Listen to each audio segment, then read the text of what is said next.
नमस्कार सर्वांना, स्वागत आहे तुमचं कावेरीज किचन कथा या यूट्यूब चॅनलमध्ये। आज आपण बनवणार आहोत लाल भोपळ्याचे उपवासाचे घारगे आणि उपवासाची गोड दशमी। चला तर मग रेसिपीला सुरुवात करूया। सर्वप्रथम मी उपवासासाठी पीठ कसे दळून आणले ते तुम्हाला प्रमाण दाखवते। इथे मी 500 ग्रॅम भगर घेतली आहे, त्यासोबतच 100 ग्रॅम साबुदाणा घेतलेला आहे आणि 250 ग्रॅम राजगिरा घेतला आहे। हे छान मी मिक्स करून गिरणीमधून दळून आणलेले आहे। हे उपवासाचं पीठ मी या पद्धतीने तयार केलेलं आहे। इथे मी लाल भोपळा घेतलेला आहे, तो स्वच्छ धुवून कट करून घेऊया।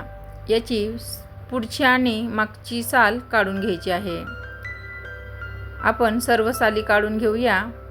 मी साल काढून छान अशा बारीक फोडी तयार करून घेतल्या आहे। ह्या फोडी आपण एका पातेल्यामध्ये घालून घेऊया। यामध्ये गूळ घालायचा आहे। गूळ तुम्ही आवडीनुसार कमी जास्त करू शकता। यामध्ये 1 ग्लास पाणी घालायचं आहे। आता हे आपल्याला मिश्रण छान शिजवून घ्यायचं आहे। झाकण ठेवून मंद आचेवर आपल्याला हे छान शिजवून घ्यायचं आहे। शिजले आहे का ते चेक करूया।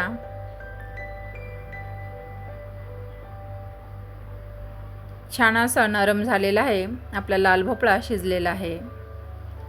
आता आपण मॅशरच्या सहाय्याने स्मॅश करून घेऊया। गूळ आणि लाल भोपळा हे छान मिक्स करून घ्यायचं आहे। छान असं मिक्स करून झालेलं आहे। आता आपण उपवासाचं पीठ घेतलेलं आहे। मी 1 वाटी पीठ घेतलेलं आहे। यामध्ये मावेल तसं लाल भोपळ्याचं आणि गुळाचं मिश्रण घालून घ्यायचं आहे। छान असा घट्टसर गोळा तयार करायचा आहे। यामध्ये 1 चमचा वेलची पूड घालून घ्यायची आहे।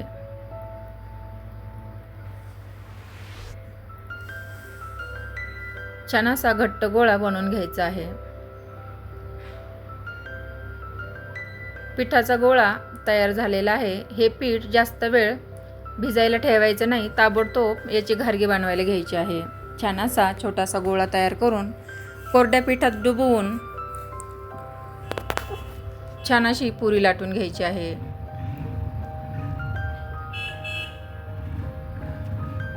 वरती थोडीशी खसखस लावायची आहे। याप्रमाणे आपण सर्व पुऱ्या बनवून घेऊया। सर्व पुऱ्या तयार आहे। आता आपण तळायला घेऊया। तेल गरम झालेलं आहे। एक एक पुरी सोडून तळून घ्यायची आहे। लाल भोपळ्याच्या अशा पौष्टिक पुऱ्या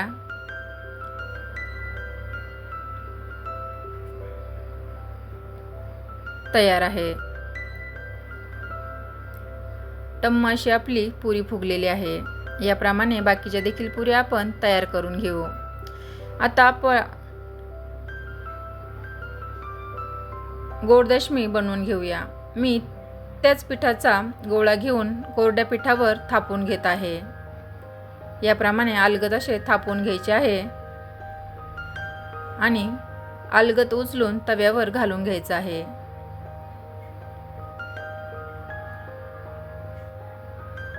तेलकट पुऱ्या खायच्या नसतील तर तुम्ही याप्रमाणे देखील त्या पिठाची दशमी बनवू शकता। पुन्हा एक आपण दशमी तयार करून घेऊया। याप्रमाणे दशमी हाताने थापायची आहे। दशमीला तूप लावून छान खमंग भाजून घ्यायची आहे। लाल भोपळ्याची गूळ घालून केलेली दशमी खूप छान लागते। एकदा या पद्धतीने नक्की करून बघा। आवडल्यास लाईक, शेअर, सबस्क्राईब करायला विसरू नका।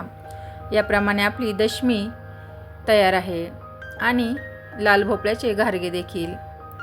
छान अशी टम्म पुरी आपली फुगलेली आहे। एकदा नक्की करून बघा। आवडल्यास लाईक, शेअर, सबस्क्राईब करायला विसरू नका। उपवासाची थाळी कशी वाटली कमेंट करून नक्की सांगा. धन्यवाद.